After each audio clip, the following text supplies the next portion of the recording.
სალამი, გამარჯობა იაგო. გამარჯობა. დღეს ჩვენ გვაქვს საკუთრების თემაზე საუბარი.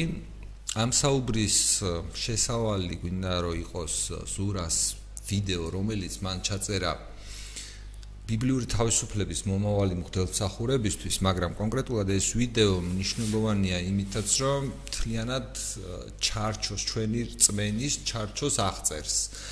ამ ვიდეოს დანიშნულება არის ის, რომ ადამიანები, რომლებიც მომავალში მოვლენ და მოინდომებენ ბიბლიური თავისუფლების მღვდელმსახურებას, წინასწარ იყვნენ ინფორმირებულები, რა თემაზე უნდა ქონდეთ ნაფიქრი და საკუთარი აზრი ჩამოყალიბებული. თუმცა ამ ვიდეოსთან ერთად მე მგონი ეს ვიდეო ცდება კიდეც მხოლოდ ამ ამოცანას და ნებისმიერ ადამიანს, რომელსაც ზოგადად აინტერესებს რა რწმენით მოქმედებთ ჩვენ, შეუძლია დაანახოს ის მნიშვნელობა, თითოეული იმ საკითხის მნიშვნელობა, რომელზეც ზურა საუბრობს. ჩვენთვის დღევანდელი გადაცემისთვის მნიშვნელოვანია საკუთრების ნაწილი, მაგრამ მგონია რომ მთლიანად კონტექსტი რო წარმოიდგინონ ადამიანებმა, ვაჩვენოთ ეს ვიდეო თავიდან ბოლომდე, სულ 6 წუთია და შემდეგ ვისაუბროთ საკუთრებაზე და იმ თემაზე, რომელიც უშუალოდ ეხება დღევანდელ ჩვენს პრობლემას. გუჯა, თუ შეგიძლია რომ ეს ვიდეო გავუშვა ახლა.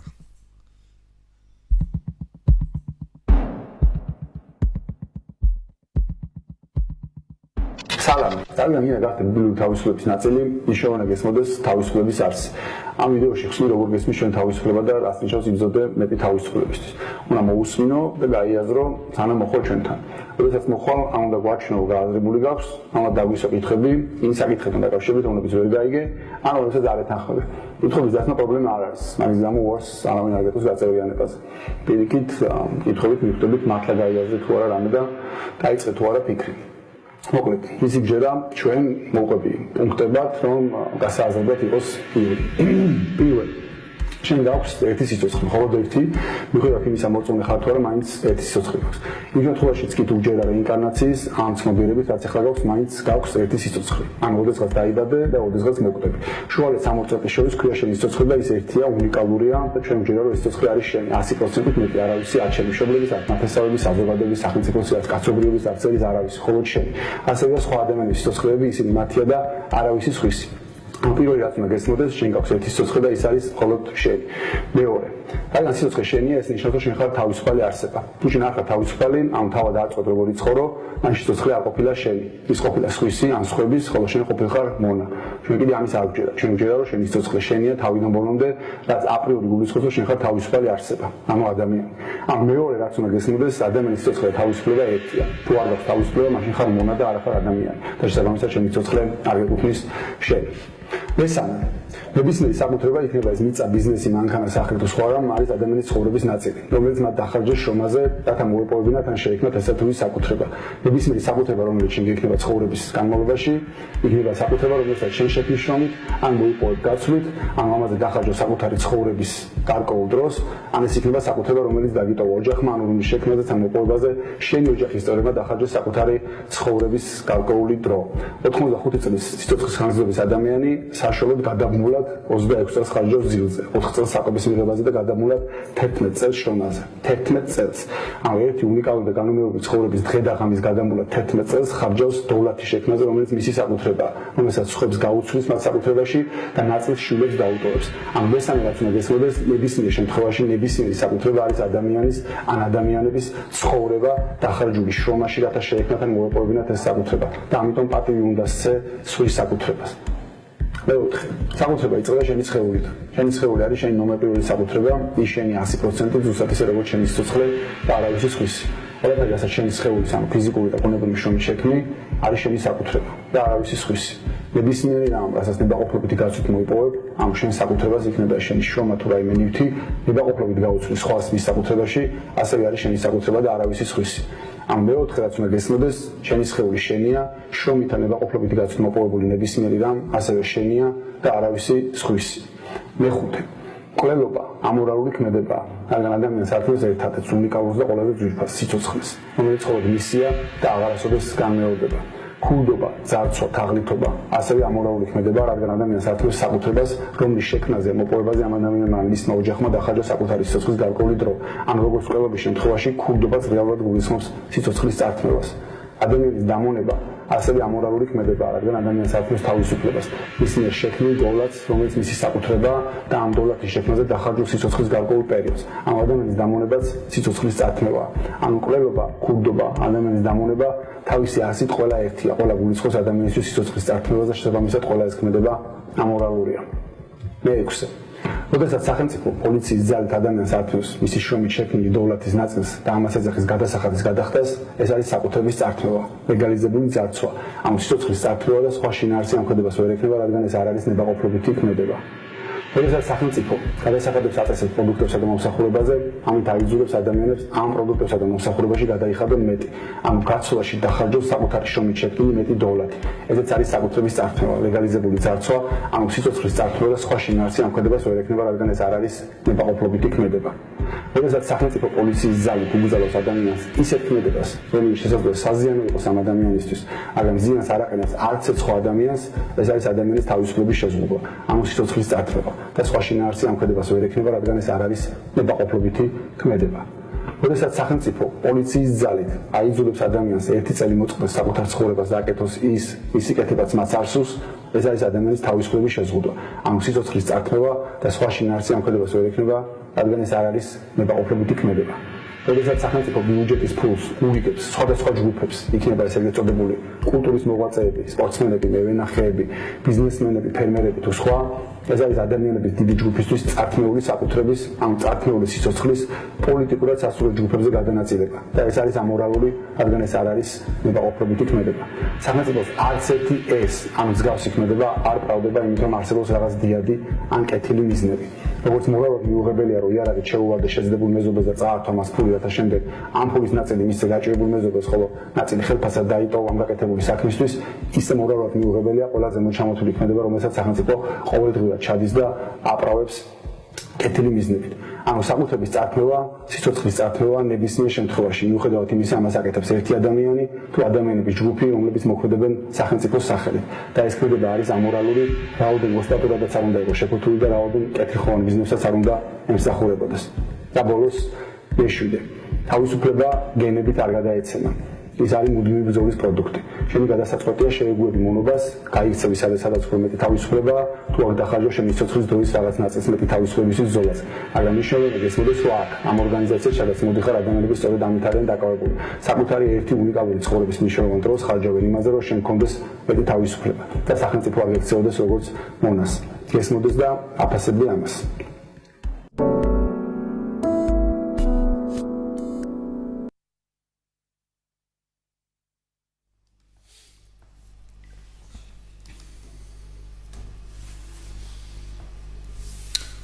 მადლობა გუჯა.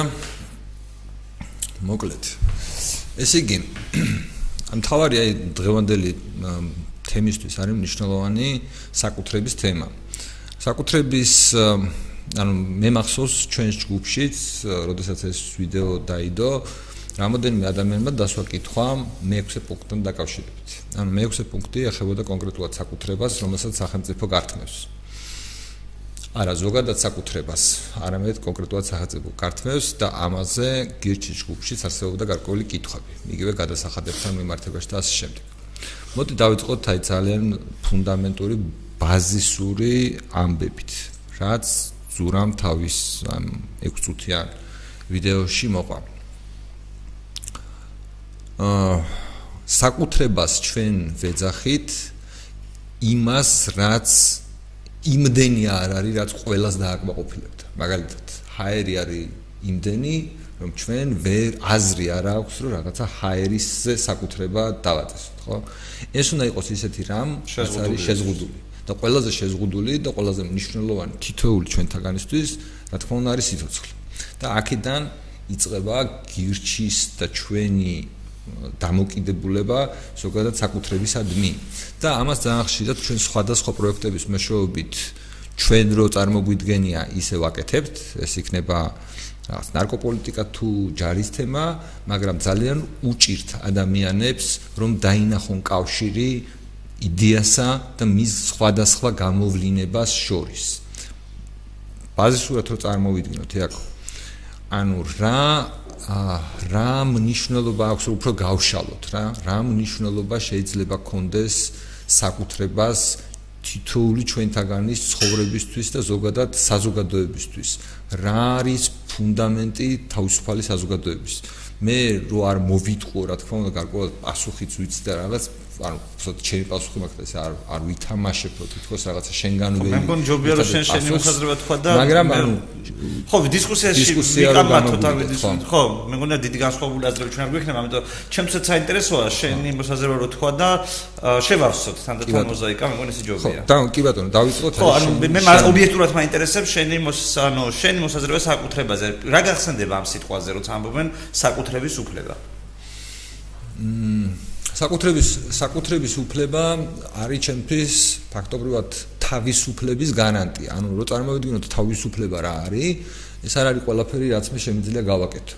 ეს არის ის, რაზეც მე მაქვს ლეგიტიმური, ანუ სამართლიანი მოთხოვნა, რომ მე გადავწყვიტო ეს საკითხი ისე, როგორც მე მიმაჩნია სწორად მიუხედავად იმისა, რომ დანარჩენ სამყაროს შეიძლება სრულიად საპირისპირო რამ ეგონოს. ამაში არის შინაარსი თავისუფლების. ანუ საკუთრების გარეშე შეუძლებელია ჩემი აზრით არსებობდეს თავისუფლება.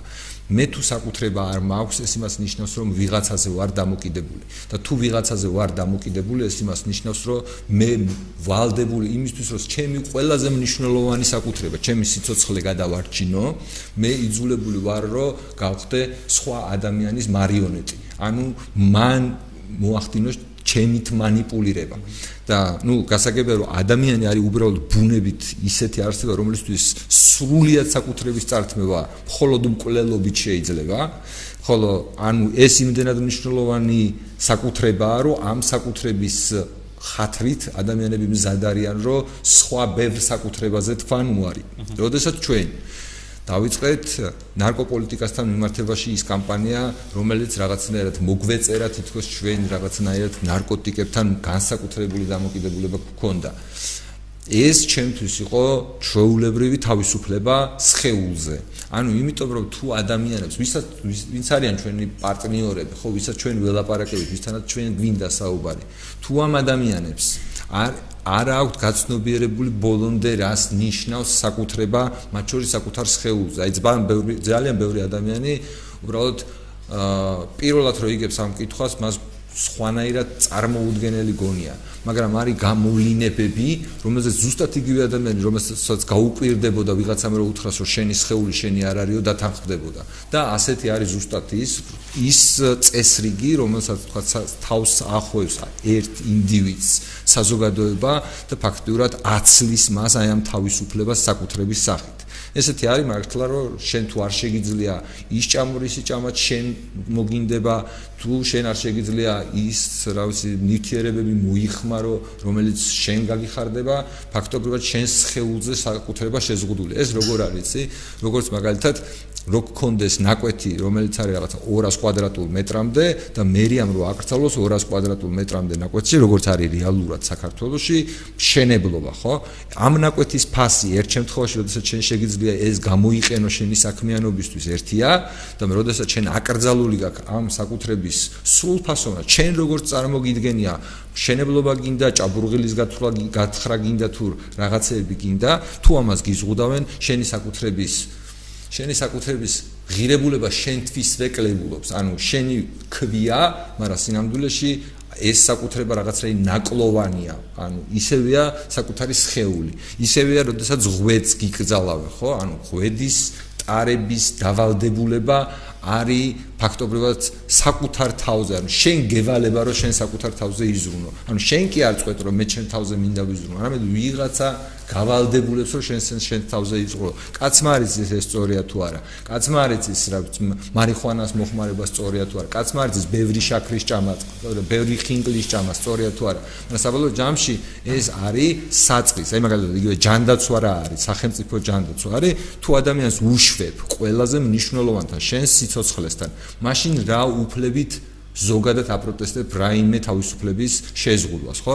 აქედან გამომდინარე მგონია რომ საკუთრების თემაში გარკვევა ყველასთვის ძალიან მნიშვნელოვანია რომ ლოგიკური დასკვნები გააკეთოს ისეთ საკითხებზე რომელიც საბოლოო ჯამში ნებისმიერ ადამიანს ეხება იმ ადამიანს რომელიც ტყეში მარტო არ ცხოვრობს და ცხოვრობს საზოგადოებაში სხვა ადამიანებთან ერთად ცხოვრობს და ეს გვიწყობს ხელს იმაში რომ გქონდეს ისეთი ერთიანი წესები რომლებსაც ვიზიარებთ ყველანი და ამ წესების მიხედვით ვმოქმედებთ სამწუხაროდ საქართველოში ეს წესები დღეს საკუთრებასთან მიმართებაში გააზრებული არ არის და რადგან გააზრებული არ არის ჩვენ გვიწევს დაწყებული მარიხუანიდან გამომდინარე დამთავრებული ჯარით კონკრეტულ მაგალითებზე ჩვენება რას ნიშნავს საკუთრება რომელზეც მე დაფუძნებული არის თავისუფლება მე ყოველ შემთხვევაში ესე რაღაც საუბრის ზონაზე ესე შემიძლია შეიძლება ასე უკეთესი დეფინიცია მე მგონი დეფინიციებს დიდი მნიშვნელობა არ აქვს ჩვენი მაყურებლისთვის ამ წუთას ან წერია ენციკლოპედიები შემოს ჩვენს გარეშეც მოიძიებენ მე უბრალოდ აი ამ შემსჯელობას ვეცდები რომ რაღაცები მე დავამატო ჩემ მხრივ მე ვფიქრობ რომ საკუთრების უფლება არის ისეთი უფლება რომლის შინაარსის გაგება გვჭირდება ადამიანის არსის გასაგებად ანუ თუ ჩვენ საკუთრების შინაარსი არ გვესმის, ჩვენ საერთოდ არ გვესმის ადამიანი როგორც არსება, როგორ ფუნქციონირებს ის, ანუ როგორ ურთიერთობს საზოგადოების სხვადასხვა წევრებთან და ამ უფლების არასწორი გაგება შესაბამისად არასწორ მიდგომებს წარმოშობს ადამიანის მიმართ. მაგალითად აი ხო საქართველოშიც და ნებისმიერ სოფლიოშიც რო გააჩერო ადამიანი და რო კითხო ადამიანის უფლებების შესახებ, პირველ რიგში ხო დააყენებენ თქვა სიცოცხლეს დააყენებენ თავისუფლებას და აქ მემარჯვენე მემარცხენეც კი მეტნაკლებად ერთად არის, ანუ ორივე მიაჩნია რომ ადამიანი უნდა იყოს ცოცხალი და ადამიანი უნდა იყოს თავისუფალი. მაგრამ აი განსხვავებები იწყება მაშინ, როდესაც საქმე ეხება საკუთრებას და სინამდვილეში საკუთრება ხო არაფრით არ განსხვავდება ერთისგან და მეორისგან, ხო? თუ ადამიანს არ აქვს საკუთრება, ის იქნება მონა და დაკარგავს თავისუფლებას. ხოლო თუ ადამიანი მონა არის და დაკარგავს თავისუფლებას, ის ცოცხალიც მისი სიცოცხლის დაცვა შეუძლებელია, ხო? მონათმფლობელს ჩვენ ახლა ადამიანის უფლებათა დეკლარაცია წავუკითხოთ და უთხრას რომ მონას ამის შესაბამისად უნდა მოეპყრას, ეს უბრალოდ არის სასაცილო, ხო, ყველაფერს თავი დავანებოთ. ამიტომ ადამიანობისთვის აუცილებელია ეს უფლება და ამის უარყოფას ბოლომდე, ანუ საკუთრების უარყოფა ბოლომდე ვერ შეძლო, რავი, მარქსისტებმაც კი, კომუნისტებმაც კი ვერ უარყოფს, ხო? საერთოდ მე მინდა რომ ჩვენ ვილაპარაკოთ არ უბრალოდ თეორიულად, არამედ აი პრაქტიკული ამბებიც მოვყვეთ აი ამ დღეს ჩვენ გვინდა განვიხილოთ ანუ ყველაზე დიდი საკუთრება რაც კი შეიძლება იყოს ადამიანების ხო ქვეყანა ანუ ქვეყანა ვისია ანუ ის ტერიტორია რომელსაც საქართველო ქვია და ამ საქართველოს მარქსისტებიდან დაიწყო ყველაზე ანუ რთული პერიოდი საკუთრებასთან მიმართებაში როდესაც თავად საკუთრება გამოცხადდა ბოროტებად ანუ რეალურად მარქსიზმი ნიშნავს, როდესაც საკუთრებას აცხადებს ვიღაც ადამიანის ბუნებისთვის შეუფერებელ თვისებად. ან უარყოფით თვისებად, ხო? ზუსტად ასეთი წარმოდგენით. ეს იმას ნიშნავს, რომ რაც ჩვენ თქვი. ეს იმას ნიშნავს, რომ იმ ადამიანებს, ვინც ეს გააკეთა გასაბჭოების დროს საქართველოში, ზუსტადაც ადამიანზე ქონდა განსხვავებული წარმოდგენა. იმათ ადამიანი ის კი არ ეგონათ, რაც არის ადამიანი, ხო? ანუ ჩვენ ვთვლით, რომ ვინაიდან ისტორიულად ეს ყველაფერი დაინგრა და არა მარტო საბჭოთა კავშირის მაგალითი ქონდა, ანუ უამრავი მსოფლიოში ქვეყანა ანალოგიური გზით ვინც წავიდა, ვინც საკუთრებას პატივი არ სცა, ყველას იგივე დაემართა. დღესაც ემართება ვენესუელას ის რაც საბჭოთა კავშირს ჭირდა, დღესაც ჭირს ჩრდილო კორეას რაც საბჭოთა კავშირს ჭირდა, ასე შემდეგ და ასე შემდეგ. მე ესეც თავეჭირო რჩება ვახო, რომ აი მაგალითად კომუნისტების თავარი განსხვავება სხვა ადამიანების მიმართ იყო, რომ მათ იმედი ქონდათ ღატაკი ადამიანის, ანუ ისინი მიიჩნევდნენ, რომ ადამიანი უკეთესია, თუ მას საკუთრება არ გააჩნია. და წარმოიდგინეთ, ჩვენ ვისი იმედი გვაქვს ჩვეულებრივ ცხოვრებაში, ანუ ადამიანის, რომელსაც საკუთარი თავის რჩენა არ შეუძლია, თუ ადამიანს, რომელსაც აქვს ქონებრივი საშუალება მინიმუმ იმისთვის, რომ თუნდაც სხვა ადამიანს დაეხმაროს. ამიტომ თავიდან ბოლომდე ეს კომუნისტური ეპოქა აწყობილი იყო არასწორ ღირებულებებზე, ანუ თანაბრობაზე იყო, ახლა თავარი ღირებულება თანაბრობა სიღატაკეში ოღონდ. თანაბრობა სიღატაკეში, ანუ სხვანაირად, იმიტომ რომ სხვანაირად თანაბრობა ვერ მიიღწევა, იმიტომ რომ ადამიანები თუ არიან თავისუფალი თავისუფლები, ისინი სხვადასხვა შედეგს აყენებენ. ჯამში შეიძლება ისინი აყენებენ ბევრად უკეთეს შედეგს, მაგრამ ადამიანები თავისი შრომის შედეგის მიხედვით აუცილებლად იქნებიან განსხვავებულები. ეს არის ადამიანური ბუნება. მაშინ, როდესაც შენ ღირებულებად ასახელებ, რომ ადამიანები უნდა იყვნენ თანაბრები შედეგში, ეს იმას ნიშნავს, რომ ვინც უკეთესად მუშაობს, ან უფრო ეფექტურად შრომობს, ანუ ეფექტურად იყენებს იმ ინსტრუმენტებს, რომელიც საჭიროა კეთილდღეობის მისაღწევად, ხო? ანუ ადამიანები რა ვარ? ანუ ნივთები ყოველთვის ნივთებია, სტატიურია, მაგრამ ადამიანები ამ ნივთების სხვადასხვა კომბინაციებით ვახერხებთ, რომ შევქმნათ ახალი პროდუქტები. ამ ახალი პროდუქტების შექმნაში ადამიანები ვერ ვიქნებით თანაბრები. შესაბამისად, ისინი, ვინც უფრო ეფექტურები არიან, ისინი აუცილებლად შედეგის თვალსაზრისით ბევრად უფრო წარმატებულები ხდებიან. თუ ჩვენ წარმატებას მივიჩნევთ ნეგატიურ მოვლენად ადამიანურ საზოგადოებაში, ეს მიგვიყვანს იქამდე, რომ და მოგვინდება, რომ გავათანაბროთ შედეგის მიხედვით. ამას მივყავართ და ანუ ამ იდეოლოგიას, ამ რწმენას მივყავართ საბჭოეთამდე, კომუნიზმამდე და ანუ აი ამ კოლექტივიზმამდე, რაც გულისხმობს ინდივიდის დაკნინებას კოლექტივთან მიმართებაში. სხვანაირად შეუძლებელია რაიმე მექანიზმი არსებობდეს, როგორ შეიძლება ადამიანების გათანაბრება. ანუ წარმოუდგენელი ადამიანები, ჩვენ ვართ განსხვავებული ადამიანები, განსხვავებული შესაძლებლობებით და მე ხშირად ჩემ სტუდენტებთან მომყავს ხოლმე ხშირად ეს გათანაბრების მაგალითები, აი ყველაზე თვალსაჩინო სოფლიო ჩემპიონატი მიმდინარეობს ახლა და რომ გავათანაბროთ, აი რაღაცნაირად რომ ჩავთვალოთ, რომ მესიც ერთი ფეხბურთელია და სხვა ვინმე, ვინც იქ მოედანზე თამაშობს, ასევე ერთი ფეხბურთელია. და ჯერჯერობით ეგრე კი იქცევა და არა, ნუ მაშინ არ იყო დაწყებული ჩემპიონატი, მაგრამ მესი მაინც არ მსახურებს მაგას. ანუ რაზე არის საუბარი, რომ როგორ შეიძლება ვთქვათ, ანუ ეს ადამიანებს დავუდგინოთ ერთნაირი რეგულირება და ვთქვათ, რომ მათ შევუძღოთ, მესის შევუძღუდოთ რაღაცა ავუკრძალოთ იმის კეთება, რასაც აკეთებს, იმიტომ რომ სხვა ამას ვერ შვება, ის სხვა რაღაცა დაჩაგრულია თუ რაღაცა არის წყინს. აქედან გამომდინარე, ან წყინს, ან ზოგადად იყო ხოლმე მსგავსი ისინი, ანუ მაგალითად ერთ დროს მახსოვს, რომ ერთ-ერთ იმაზე რა ქვია, მან ფორმულა 1-ის ერთ-ერთ პილოტს იყო მოსაზრებები, რომ დაემძიმებიათ მისი მანქანა, იმიტომ რომ სწრაფად გარბოდა და კონკურენტები უშანსოდ იყვნენ. ანუ ბევრგან სიგიჟეებია, არსებობს ბევრი მიმართულებით, ადამიანს ბევრი სიგიჟე მოსვლია, ხო? ოდესღაც, მაგრამ ამის აბსურდულობას თუ ეს მოსულა ადამიანის გათანაბრება რაღაც სფეროში მოსულა, მაშინ უნდა წარმოვიდგინოთ ყველა სფეროში როგორ იქნებოდა. აი ჩვენ რო ძალიან კარგად ვიცით, იმ სფეროში გათანაბრება რა შედეგს მოიტანდა, ხო? აი რო ფეხბურთში გათანაბრება, როგორც მაგალითად რო ვთქვათ, რომ ყველას ერთნაირი ხელფასი უნდა ქონდეს პირობითად, ან რაღაცა ყველამ ერთნაირი სისწრაფით უნდა ირბინოს, ან ასე შემდეგ. იმიტომ რომ განსხვავებულები ვართ, ეს ფაქტია. და ის თანაბრობას ასაც ეხება მაყურებლისთვის, რომ გასაგები იყოს, აი რაში ვართ თანაბრები, ხო? თანაბრები ვართ სინამდვილის შესაძლებლობებში. ჩვენ უნდა გქონდეს თანაბარი უფლებრივი შესაძლებლობა, კანონის წინაშე უნდა ვიყოთ თანასწორები, თორე ჩვენ რო ყველანი რო თანასწორები ვიყოთ. შენ რო იცოდე, რომ ყველა შენი თანასწორია ყველაფრით.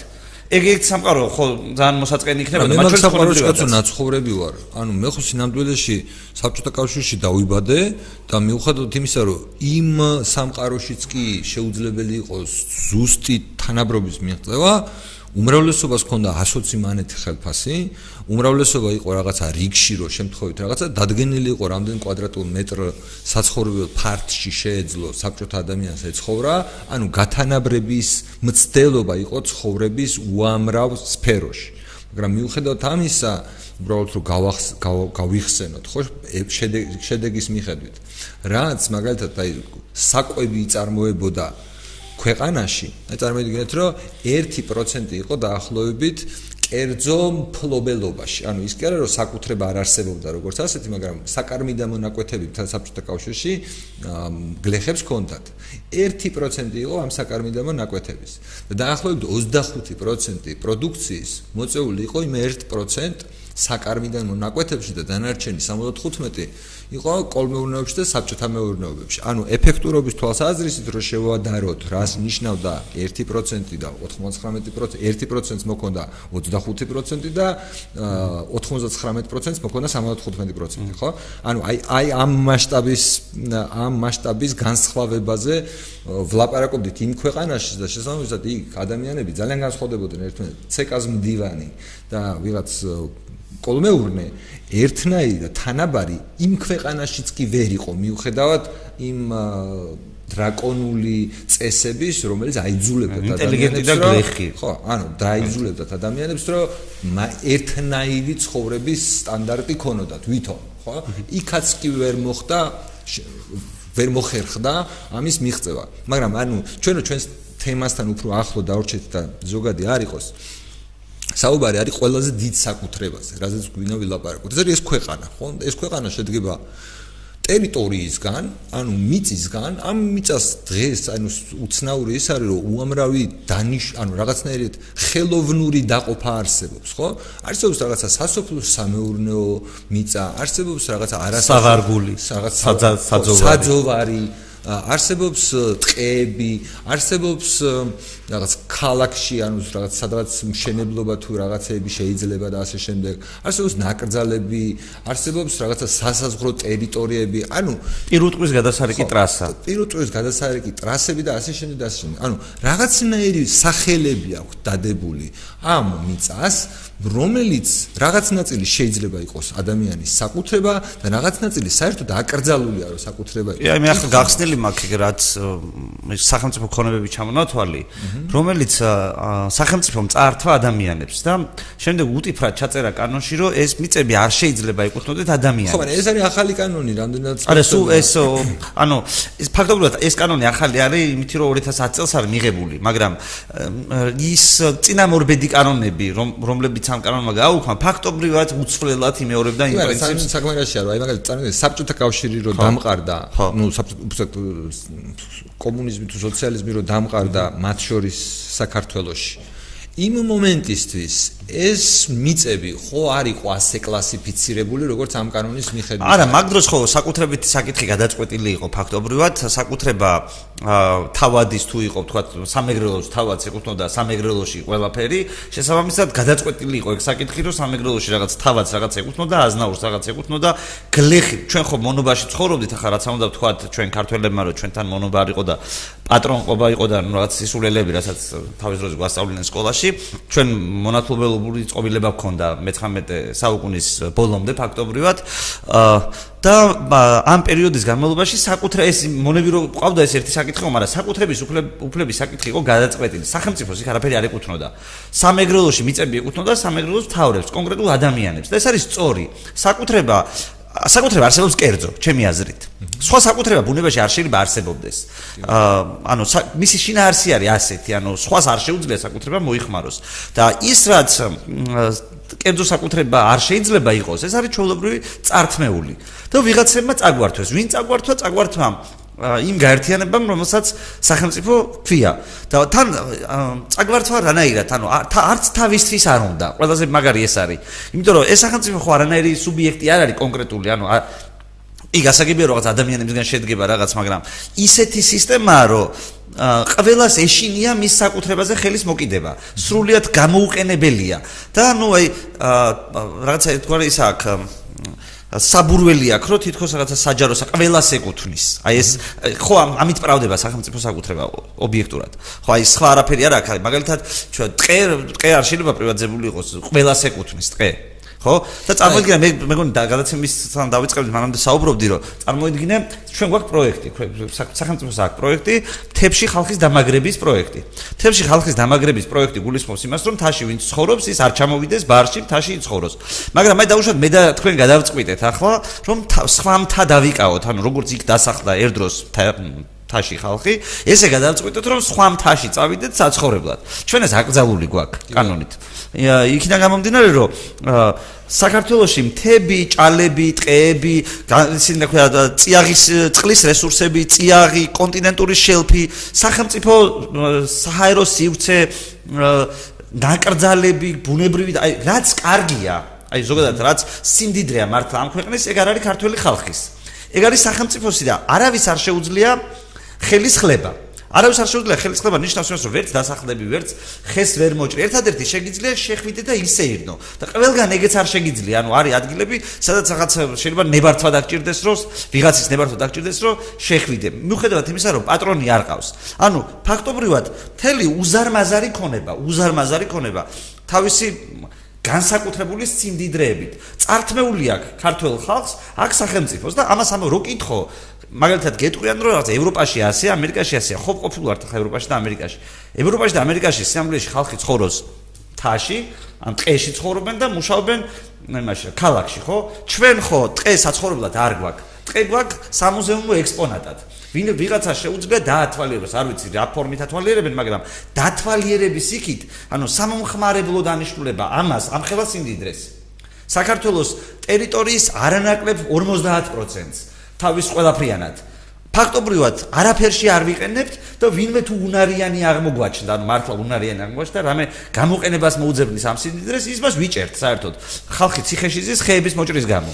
კი ბატონო. ისეთ თავის საკუთრებაზე ხეების მოჭრის გამოძის ხალხი ციხეში, მაგრამ ზოგადად არავის საკუთრება რო არ იყო ესეთი ხე რომ მოჭრა იმის გამოძგვის, ასე გვესმის საკუთრების უფლება.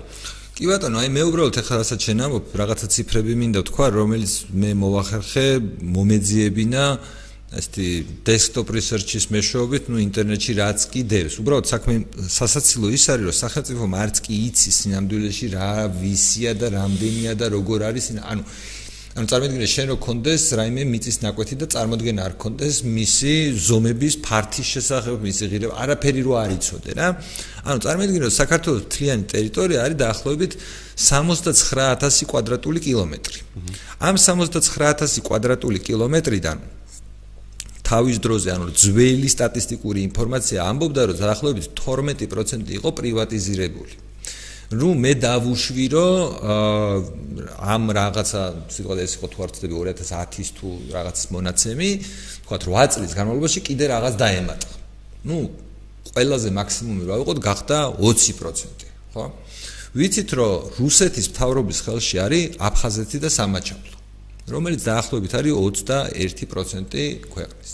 ანუ რა გამოდის რომ ჩვენ საქართველოს მოქალაქეებს სინამდვილეში გვეკუთვნის დაახლოებით კახეთის ზომის ტერიტორია მთლიან საქართველოში, დანარჩენი სადღაც ამხელავე ეკუთვნის რუსეთს, ხოლო ყველაფერი კიდევ დანარჩენი სადღაც 60% საქართველოს მთავრობას, რომელიც სინამდვილეში არ გვიშვებს. ანუ რეალურად ის რომ 21% ასევე მთავრობისაა, პლუს 60%, რომელიც უკვე ჩვენი ტერიტორია. ხო, ანუ ჯამში სადღაც 80% არის ვიღაცის და ეს ვიღაცა უბრალოდ ბუნებაში არ არსებობს და 20%-მდე არის საქართველოს მოქალაქეების. შეიძლება მე მეშლება ეს ციფრი, მაგრამ ყოველთვის რაიმე დადასტურებული ოფიციალური წყარო, რომელიც გაარჩევდა რა ვისია, რამდენია, როგორ არის 2 წელი მიმდინარეობს მიწების რეგისტრაციის პროექტი, ხო? ამ მიწების რეგისტრაციის პროექტი როგორ დასრულდა? ეხლა გადაავადეს ახალი ინფორმაცია, რომელიც ახალ წლამდე გადაავადეს. რა შედეგი მივიღეთ? რამდენი გადავიდა კერძო საკუთრებაში ის, რაც არ იყო კერძო საკუთრებაში აქამდე? ამის შესახებ ინფორმაცია არ არსებობს, ანუ ისეთი საჯარო ინფორმაცია წარმოდგენა არა გვაქვს, არ ვიცით. მე პრობლემა მაქვს იმასთან, რომ ეს უბრალოდ არა მარტო მიწის ფართობია, არამედ ამ მიწის არამედ არის ეს საქართველოს საუკეთესო კაპიტალი, ხო? ახლა რასაც შევყვებოდა, მაგალითად თბილისი და მისი შემოგარენი საკმაოდ ხრიოკი ტერიტორია, ხო? მაშინ როდესაც ტყე, წყლის რესურსები, ბუნებრივი საბადოები, რომლებიც არის კაპიტალი, ანუ კაპიტალი რა არის, რომ რაღაცა ინსტრუმენტები გჭირდება იმისთვის, რომ შექმნა მომავალში პროდუქცია, ხო ასეა. ეს ყველაფერი ყველაზე საუკეთესო ნაწილი ამ ქვეყნის არის გამოუყენებელი და ეკონომიკაში ჩართვა აკრძალულია იმ კანონით, რომელიც ჩვენ წაიკითხეთ, მაგრამ ეს კონსტიტუციაშიც კი გვიწერია, რომ რაღაცეები განკერძოება საერთოდ არ ექვემდებარება. ანუ ეს იმას ნიშნავს, რომ ჩვენ მომავალ თაობასაც კი ვუკრძალავთ, რომ როდისმე იმათ ეფექტურად გამოიყენონ ის საშუალებები, რომლებიც მათ მემკვიდრეობით დარჩათ. შეკი ახლა ახსენენ, რომ რაღაც სამეგრელოში თავადებს ეკუთვნოდათ და რაღაც, მაგრამ ეს თავადობა ხო მორჩა, სოფლიოში მორჩა, ხო? ანუ სხვა რეალობა გვაქვს. ჩვენ უბრალოდ ეს 70 წელი, საერთოდ კაცობრიობის განვითარების პერიოდიდან გამოვტოვეთ და არათუ უბრალოდ კი არ დავპაუზდით. საერთოდ უკან წავედით. ანუ საკუთრება როგორც ასეთი გავაქრეთ ამ ტერიტორიიდან, ხო? მაგრამ მას მერე რაც 26 თუ 27 წლის წინ ჩვენ გამოუკიდებლები გავხდით. რანაირად მოვახერხეთ, რომ ეს რწმენა შევინარჩუნეთ, რწმენა იმის, რომ თურმე ვიღაც, ანუ წვენა იმის, რომ ჩვენ რო გქონდეს რაღაც, ამ რაღაცას კი არ მოვუვლიდით, არამედ გავანადგურებდით და პირდაპირ ეწინააღმდეგება პრაქტიკას. ანუ თუ რამე არსებობს ამ ქვეყანაში, თუ რამე მუშაობს, თუ რამე ვითარდება, ეს ხო კონკრეტული ადამიანების, ვინც დაინტერესებულები არიან თავისი საკუთრების განვითარებით, მოხმარებით. მე მაგალითად კარგი იქნება, კარგი კითხვაა აქ ზოგადად და მე მაგალითად მომისმენია რაღაც ერთი არგუმენტი იმ ხალხისგან, რომელიც იმ იდეას უჭერს ხარს, რომ ხალხის ხელში თუ რამე ჩავარდა, განადგურდება და ჩათვალო კითხვას გისვა, მგონია რომ შენ უფრო უკეთად ახსნე ამ იმას. მე მსმენია ეგეთი რაღაცა, ხო გახსოვთ რა ხდებოდა 90-იან წლებში, როცა ხალხის ხელში ჩავარდა ფაბრიკა, ქარხნები და რაღაცეები და ხალხმა ყველაფერი დაიტაცა. ხეები დააჭრა, რაღაცა ქარსაცავები განადგურეს და ამავდროულად და ამავდროულად. აი ჩვენ მოდი გავარჩიოთ 90-იან წლების მაგალითი, აბსოლუტურად სხვა მაგალითია და საერთოდ არ ნიშნავს იმას, რომ თავისუფალ მდგომარეობაში ადამიანები გაანადგურებენ იმას, რა ქვია, თავიანთ საკუთრებას და რაღაცა თუ ექნება ძვირადღირებული რაღაც ქონება, ხე იქნება თუ რაც იქნება, იმას დაჭრიან. და ანუ მე ერთ რაღაცას ვიტყვი, მე შენ გააგრძელე, ანუ ის ადგილები, რომლებიც ამ ხალხმა განადგურა, მათთვის საკუთრებაში არ გადაუციათ. ანუ 90-იან წლებში მათ საკუთრება არ გაუნადგურებიათ. ეს არის თავარი ამოსავალი წერტილი, ჩემი აზრით. აქ არის, ახლა მე მაგალითად შემიძლია გიპასუხო ესეთი მარტივი ეკონომიკური არგუმენტით, ცნობილი ფაქტორი, ამას ქვია tragedy of commons, ანუ საზოგადოებრივის ტრაგედია. მოდი ვნახოთ 90-იან წლები რა იყო. 90-იან წლებში, როდესაც ჩვენ მოვიპოვეთ დამოუკიდებლობა, რაღაც ჩვენი ბრძოლით თუ შემთხვევით თუ როგორც იყო მაგას მნიშვნელობა არ აქვს, ამ ადამიანებს, საქართველოში მცხოვრებ ადამიანებს არაფერი არ ეკუთვნოდათ. ვინაიდან ჩვენ წარმოდგენა არ ქონდა როგორ ფუნქციონირებდა, როგორ შეიძლებოდა ეფუნქციონირა საზოგადოებას, რა თქმა უნდა, ზვიად განსახურდებას მთავრობას, რაც პირველი უნდა გაეკეთებინა, უნდა მოეგვარებინა საკუთრების საკითხები. მაგრამ სხვა რაღაციც დაკავდა ხელისუფლებაც და ხალხიც იმ პერიოდში და საკუთრების საკითხი არ მოგვარდა. ანუ სინამდვილეში პრივატიზაციის პროცესი, ანუ განკერძოების პროცესი არ დაწყებულა. ამან რა გამოიწვია? ამან გამოიწვია გარდა პოლიტიკური არეულობისა და რომ არაფერი არ ხდებოდა, არავის არ ქონდა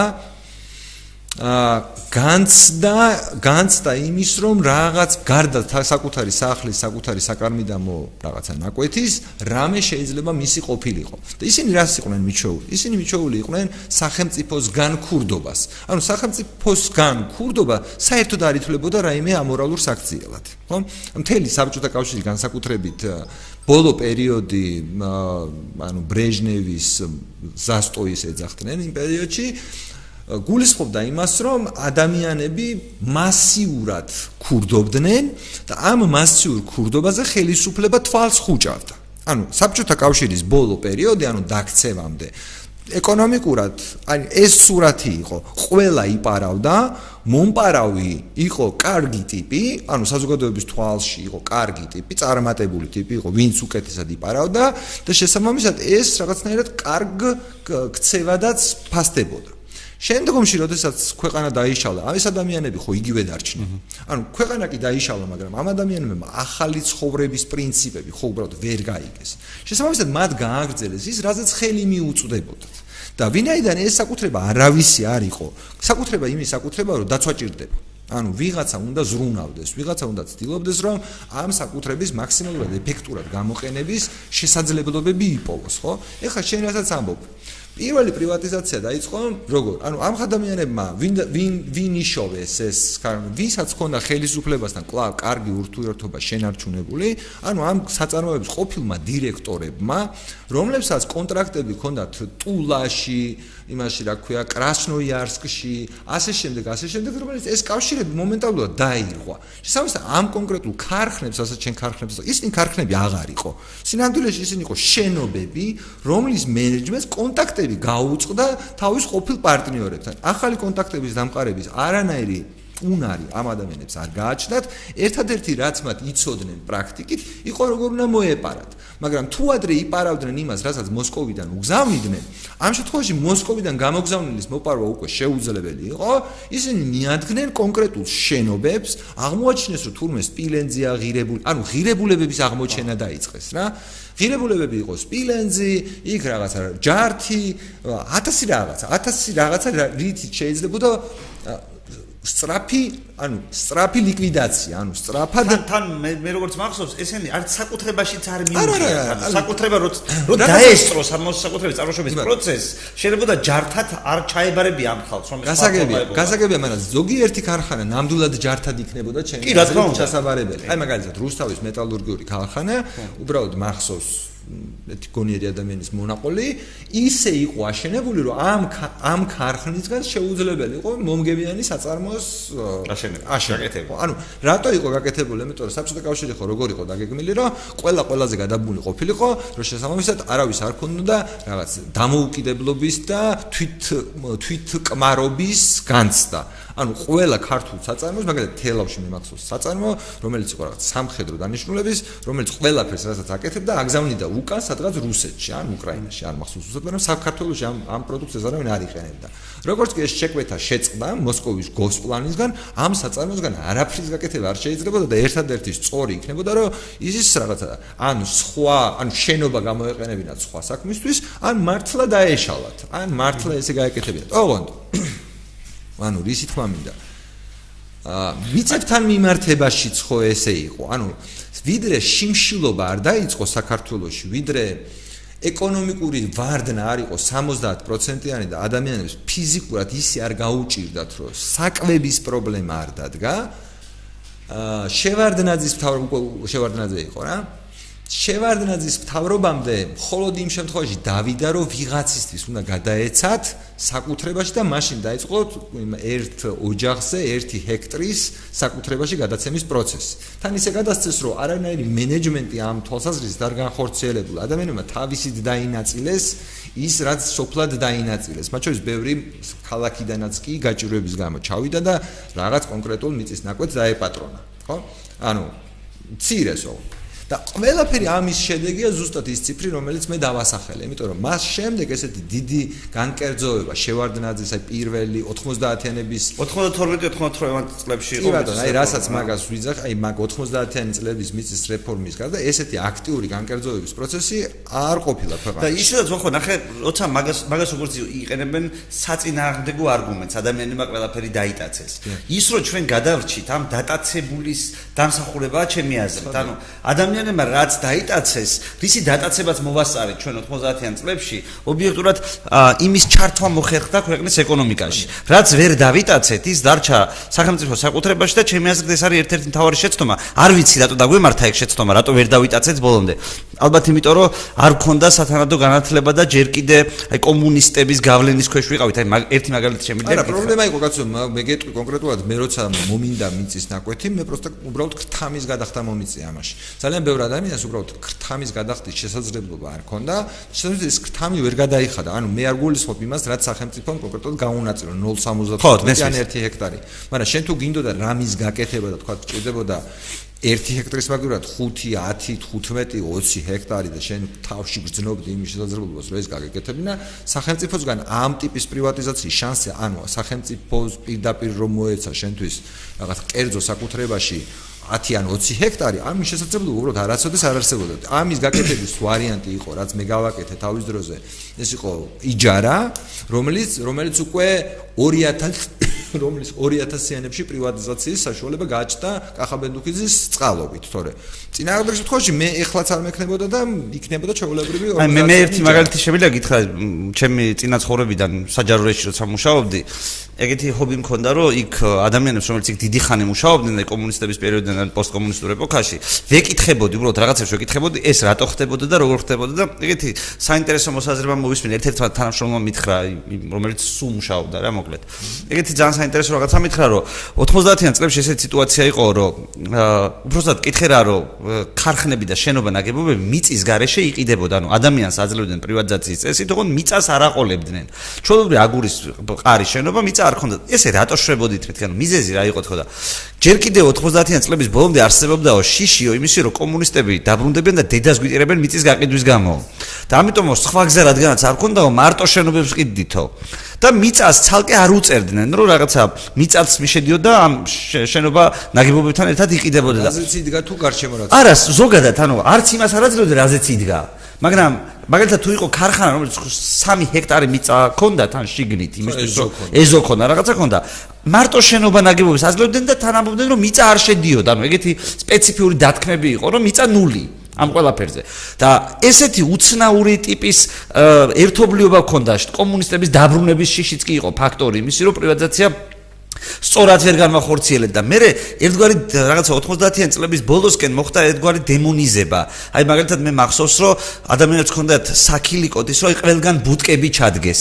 ეს ბუტკები იყო როგორც პრობლემა იმის დასახული და სინამდვილეში ბუტკა რატო არსებობდა? ანუ ბუტკა იმიტომ არსებობდა რომ პრივატიზაცია არ ხდებოდა და ადამიანებს იმისთვის რომ თავი გადაეშენ, რომ ევაჭრა თავი გადაერჩინათ, იძულებული იყვნენ რომ ბუტკები ჩაედგათ და პრივატიზაცია რო გაეკეთებინათ, როგორც კი პრივატიზაცია მართლა დაიწყო მე ბუტკები აიღეს და დიდი მაღაზიები, უფრო დიდი მაღაზიები წარმოიქმნა. ანუ ჩვენ საერთოდ 90-იან წლებში ხო არაფერზე ფაქტობრივად წარმოდგენა არ ქონდა ერს, როგორც ასეთი, ანუ იშვიათი გამონაკლისი შეიძლება ყოფილიყო, რომელსაც ნაფიქრი ქონდა საბჭოთა ეპოქიდან გამოვედით და ახლა სად ვცხოვრობთ, სად მოვხვდით, რა ქვია ამაზე სახელმწიფოებრივ დონეზე ქვეყნის მართლობაში მე ვერც კი 90-იან წლებში ვერც კი წარმომიდგენია რომ ვინმეს ნაფიქრი ქონოდა ამაზე, არაფერი არ გვეტყობა ყოველ შემთხვევაში ამის ნაფიქრი.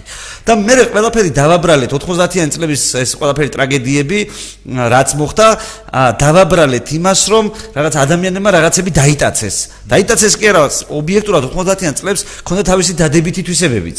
90-იან წლებში მივიღეთ ის თავისუფლება ჩვენ, რომელმაც გადაგვარჩინა ერთი იმ პერიოდში და იმ პერიოდში გადარჩენა მარტივი ამბავი არ იყო. და 90-იან წლების მერე ისევ გაიზარდა სახელმწიფო უცბად, ანუ სააკაშვილის მოსვლის მერე ეს განსაკუთრებით თვალნათელი გახდა, ისევ დაიწყო სახელმწიფომ ყველაფრის კონტროლი, როგორც ასეთი და პრივატიზაციის ყველაფერი გაჩერდა. აი, რიცი რა არის მაგის მარტივი მაგალითი? რიკოდზე ხო დავდივარ სამეგრელოში რიკოდზე არსებობს რიკოდზე არ არის ფაქტობრივად 1 თუ 2 ბენზინგასამართის სადგური, ის არის ბოლოსკენ, ანუ ზესტაფონისკენ. დასაწყისში. იქით ხარეს. საერთოდ არ არის ბენზინგასამართის სადგური. აი წარმოიდგინე ნორმალურ საზოგადოებაში, სადაც საკუთრების უფლებები არის გადაწყვეტილი. ადამიანებს არ მოუნდება ბენზინგასამართის სადგურის აშენება ისეთ ტერიტორიაზე, სადაც ანუ ფერდობია, ხო, ფაქტია. ერთი რაღაცა ამ რიკოთის უღელტეხილის გადავლას, რა ვიცი, ჭირდება დაახლოებით ალბათ საშუალოდ 10 ლიტრა ბენზინი, ხო, პირობითად. ანუ ასეთ მანძილზე, 100 კილომეტრის მანძილზე ფაქტობრივად არ არის ბენზინგასამართის სადგური. და თუ რამე არის, აი სხვა სასადილოებია თუ ნაგებობები რაც არის ყველაფერი ისეთი, რომელიც ანუ მანამდე იყო კომუნისტების ნებართვით აშენებული, იმიტომ რომ უბრალოდ მანქანებს უჭირდათ, უნდა დაესვენა ხალხს. იმდროინდელი ავტომობილები ვერ მოძრაობდა ისე, რომ რიკოთს თბილისიდან სამეგრელოდან თბილისამდე არ გაჩერებულიყავი, შეიძლება მატორს დაესტუკა. ამიტომ შუაზე იყო სასადილოები, ანუ დიდი დრო ჭირდებოდა ადამიანებს შიოდათ და რამდენიმე ესეთი პუნქტი იყო. 90-იან რაც დაემატა 90-იან წლებში. ამის მერე ეს ხო მთელი რიკოთზე ხო არაფერი არ შეცვლა. ანუ ეხლა ნებართვებს არ იძლევიან. არა, ნებართვებს არ იძლევიან კი არა, მთელი ეს რიკოთის ტერიტორია თუ არ ჩააწყვე, ანუ აი თუ იქ ვინმე ნებართვა აიღო, იმას კაცი ყავდა მთავრობაში, ანუ თან სარიცხვი ის რომ ამოქეკო, შეიძლება კაცი გახდეს დასაჭერი. იმან რომ რაღაცა აშენა იქ. აკრძალული გვაქვს ყველაფერი, სარეკრეაციო ზონა არის. აბა ბენზინგასამართის სადგური მართლა ბუნებრივად არ უნდა იყოს, კაცო, ყველა ფეხის ნაბიჯზე არის, ხო? რო გავწდებით რიკოთს ყველა ფეხის ნაბიჯზეა, ერთი მხრიდანაც და მეორე მხრიდანაც. ანუ იმის ხამინდა ხო გამიგზელდა საუბარი, მაგრამ 90-იან წლებში რა თავისუფლებაც ჰქონდა, აი რიკოთს დაეტყო. ყველაზე მეტად იქ აშენდა, ანუ იქ დღესაც უფრო მაკდონალდსი რო იყოს, რა ვერ იმუშავებდა, ხო? ანუ ფაქტია რომ ხელოვნური შეზღუდვები გვაქვს დღესაც საკუთრებასთან მიმართებით და მე ამას ვაბრალებ, იმას რომ ჩვენ 90-იან წლებში არ ქონდა გამოცდილება. ჩვენ რო დღევანდელი გამოცდილებით ყოფილიყავით 90-იან წლებში, მე მგონია რომ საპრივატიზაციო ბევრი არაფერი არ დარჩებოდა. მივხედავდით საკუთარ თავს. ნუ არ ვიცი ახლა მაგალითად დღესაც დიდად ანუ მოდი აი პრობლემები რო ჩამოთვალოთ, ხო? 90-იანის პრობლემები ის იყო, რომ მართლა უბრალოდ საჯაროდ არ იყო ცნობილი, რომ ზოგადად საკუთრება კარგი რამეა. იმიტომ რომ ანუ ჩვენ ხო წყობა შევცვალეთ, ანუ საბჭოთა კავშირის შემდეგ შეიცვალა ქვეყანაში წყობა.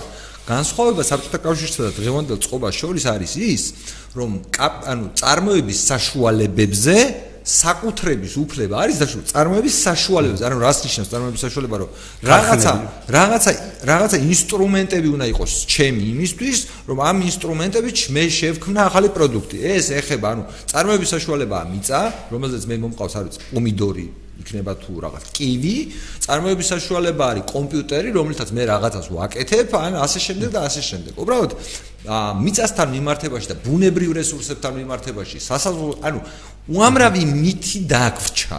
ანუ ჩვენ ხო სინამდვილეში ხა ადამიანებს უნდა ამოვხსნათ, რომ რანაირად ვართ იმ სიტუაციაში, რომელშიც ვართ, ერთის მხრივ და მეორე, სადაც ჩვენ გვინდა რომ ვიყოთ. ანუ ის სიტუაცია რატო ჯობია იმას, რაშიც დღეს ვართ. ანუ რატომ უნდა მოვინდომოთ ჩვენ ყველამ, რომ დღევანდელი მდგომარეობიდან გადავიდეთ სხვა მდგომარეობაში. ანუ ვიყავით სიტუაციაში, როდესაც 100% საკუთრების იყო სახელმწიფოსი. ასეთი 100% სახელმწიფოს შემთხვევაში საზოგადოება უბრალოდ ვერ ფუნქციონირებს, ვერ ფუნქციონირება გამოიხატა იმაში, რომ ქვეყანა დაინგრა მარტივად. იმის გამო რომ ქვეყანა დაინგრა და შემდგომში საკუთრება მაინც არ არსებობდა 90-იანების დასაწყისში, ადამიანებმა დაიწყეს შიმშილობა. ანუ შიმშილობის შედეგად გააზრებული არ იყო, მაგრამ იღაცას იმას მაინც ვიღაც მიხვდა, რომ ადამიანებმა რომ შრომა დაიწყო და ამიტომ საჭირო რომ მათ ქონდეთ საკუთრება. და ისეთი პრივატიზაცია მოხდა 90-იანებში, როგორიც მოხდა. კარგი იყო, რა ქონდა მას ცუდი? ცუდი ქონდა ის, რომ უსამართლო იყო. კონკრეტულად იყო უსამართლო და ახსნი რა ნაწილში იყო უსამართლო.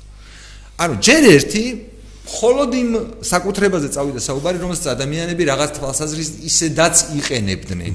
რაღაც თვალსაზრისით, ანუ იქ კოლმეურნეობის მიწა იყო, საკარმიდამო მიწა იყო, კორპუსი იყო, კორპუსის ბინებზე მოხდა, ხო, პირველი პრივატიზაციები, ანუ ბინების საკუთრებაში გადაცემა მოხდა იმ ადამიანებისთვის, რომელიც მანამდე უბრალოდ იქ გამოდის, რომ სახელმწიფო ბინაში ცხოვრობდნენ, ხო?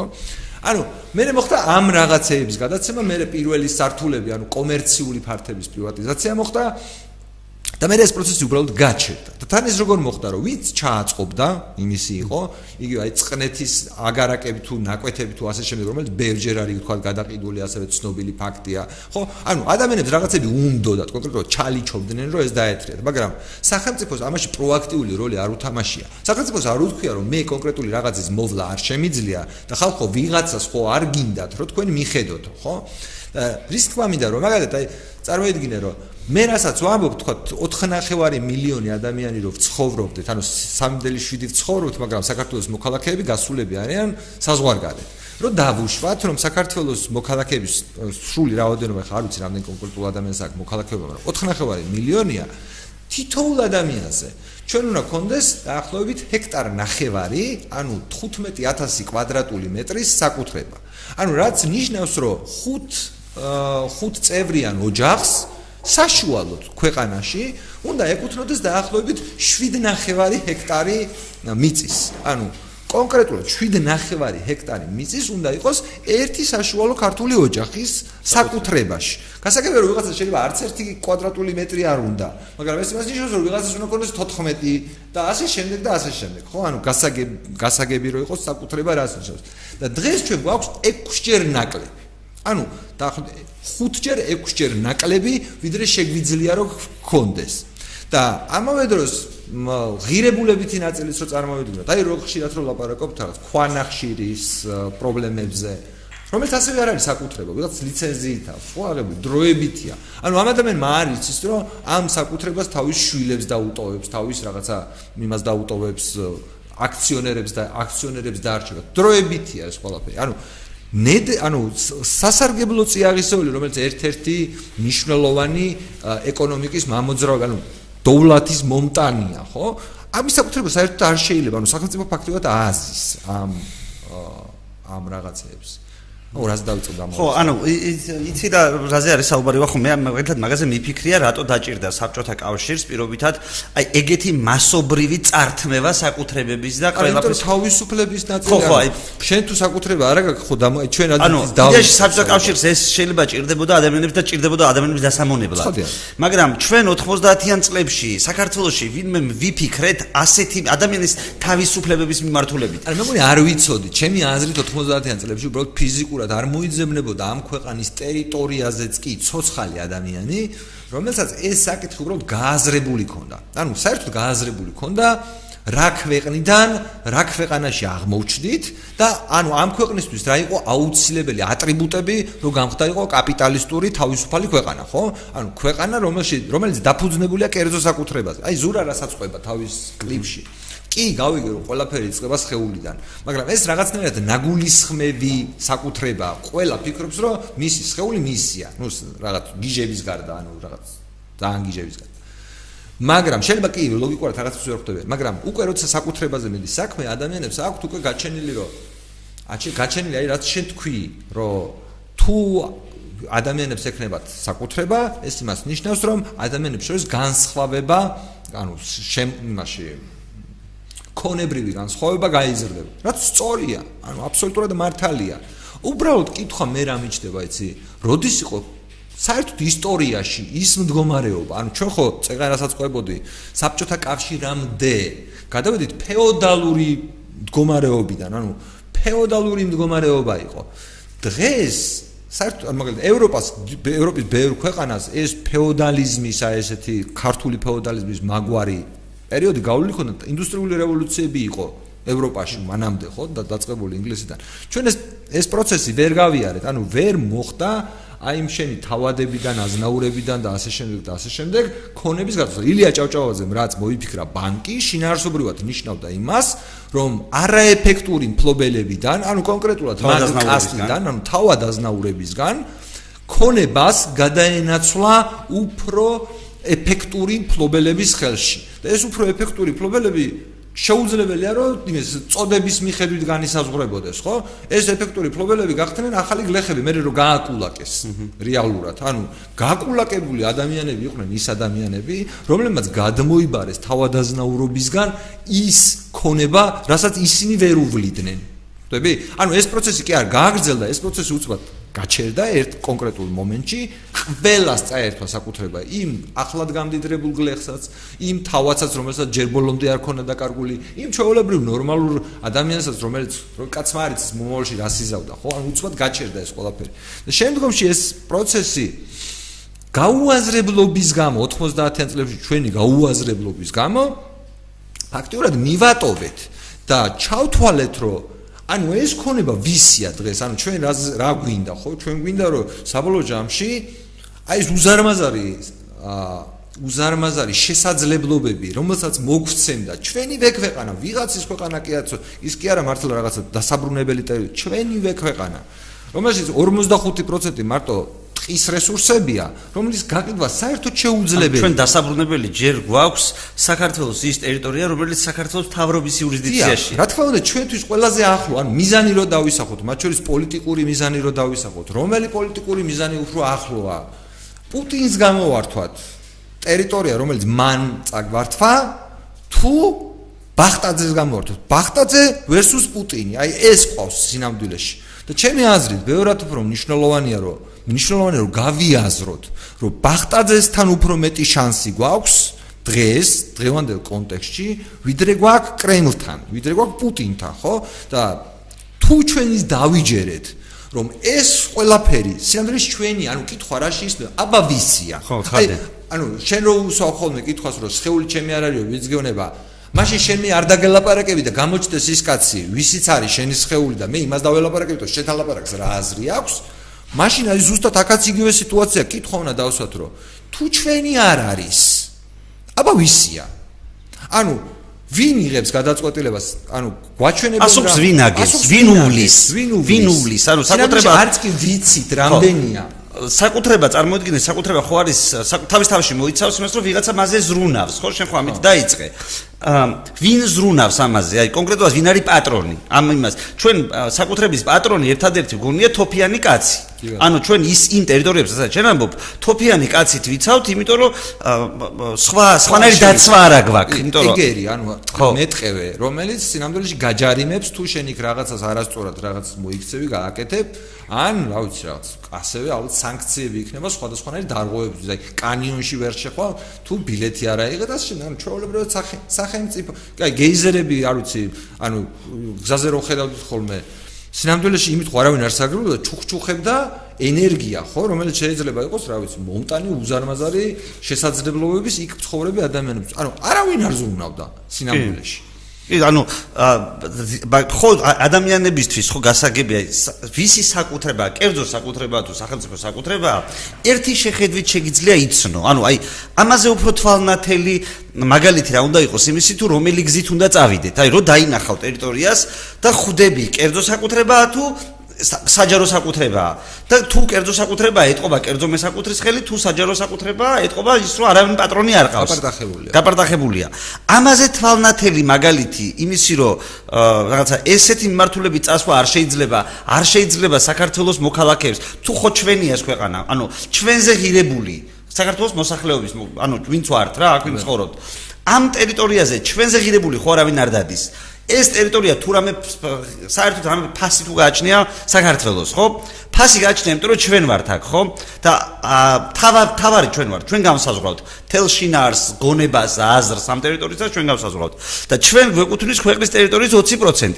დანარჩენი 20% არავის არ წაურთმევია 80 უკაცრავად 80% არავის არ წაურთმევია ანუ თოფიან კაცს ერთი 20% წაგვართმევს რუსებმა ხო თოფიანმა კაცმა 60 არ ხო 60% ჩვენ თვითონ უარს ვამბობთ ანუ მეორემ რო თქვას რომ მოდი ეს ტერიტორია გავინაწილოთ იმდაც ჩავთვლით მოღალატეთ ანუ ჩვეულებრივად არა მაგას მოღალატეთ მე მაგის დამთავრებას ვაპირებ კაც დღევანდელი ჩვენი იმიტომ ჩვენ გვაქვს სინამდვილეში აი რატო ვიჭორავეთ იდეაში მე და შენ მთელი ეს ამბავი რომელიც მე მგონი ორივეს გვესმის და ანუ ამაში მე და შენ არ დავზრდებოდით ისე და არ დავილაპარაკებდით იმიტომ რომ მილიონჯერ გვაქვს ნალაპარაკები იმიტომ რომ სინამდვილეში იაგო ჩვენ გვაქვს გეგმა როგორ შეიძლება ეს კონკრეტული ტერიტორია გახდეს ამ ქვეყნის მოსახლეობის საკუთრება და საკუთრება სამართლიანად და ამაზე გვინდა საუბარი და ანუ ყოველი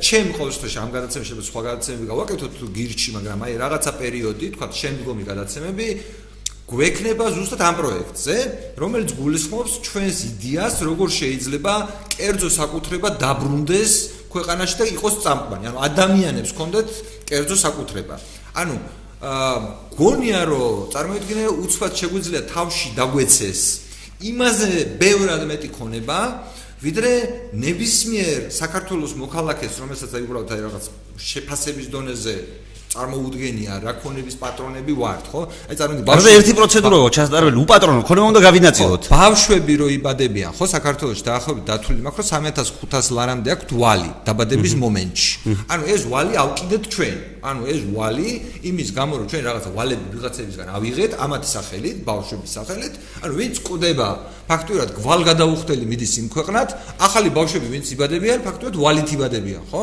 ეს რაც გავიჩალიჩეთ მაგრამ მეორე უფრო ვარესი გვაქვს ის რომ გვაქვს 5 ჯერ მეტი საკუთრება ვიდრე დღეს ვფლობთ ხო და ამ საკუთრებაზე არაფერს არ ვაკეთებთ ანუ თითქოს არც კი გვაინტერესებს ეს საკუთრება და შინაარსი ამ ჩვენი ასე თქვათ აი ამ საკუთრებაზე საუბრის არის ის რომ დავტესტოთ შესაძლებელია თუ არა ამ საკუთრების ამ ქვეყნის მოქალაქეებისთვის სრულად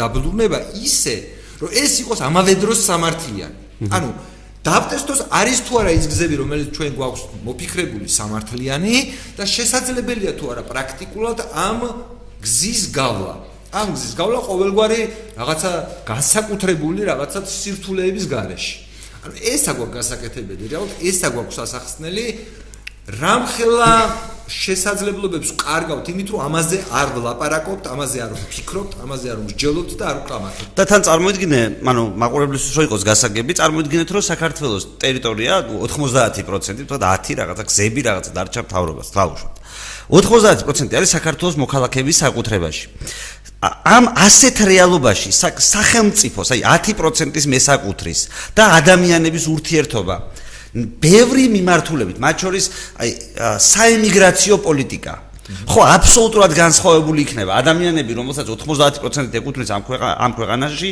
ელოდებიან სტუმრებს სხვა ქვეყნიდან საკუთარ ტერიტორიაზე სახელმწიფო რომელსაც ეკუთვნის პატარა, აუცილებელი რაღაც ნაწილებით ამ ქვეყნის ელაპარაკება მოსახლეობას, რომელიც 90%-ის მესაკუთრე. წარმოიდგინე, რომ ურთიერთობების შინაარსი, რომელიც დღეს სრულიად გაუკუღმართებული ფორმით გვაქვს. და რას გულისხმობ გაუკუღმართებულობაში? ყველაფერზე რომ ნებართვებით და ლიცენზიებით გველაპარაკება, ისა რა ქვია, მთავრობა. მაგალითად დათო რო გამეუბნებოდა ცოტა ხნის წინ, რომ როგორ მოთხოვეს საკუთარ სახში ხის გადარგვის ნებართვა ერთი ადგილიდან მეორეზე. ამას ხო ვერ გაბედავს ვერც ერთი მთავრობა, როდესაც ჩვენ საკუთრებითი საკითხი გვაქვს გადაწყვეტილი, როდესაც ჩვენ ამ საკითხის მოგვარება, ზოგადად როგორც არ უნდა მოგვარდეს ეს საკითხი, თუ ჩვენ შევძელით და ეს საკითხი მოვაგვარეთ და ადამიანებისთვის დამაჯერებელი გახდა ჩვენი გეგმა.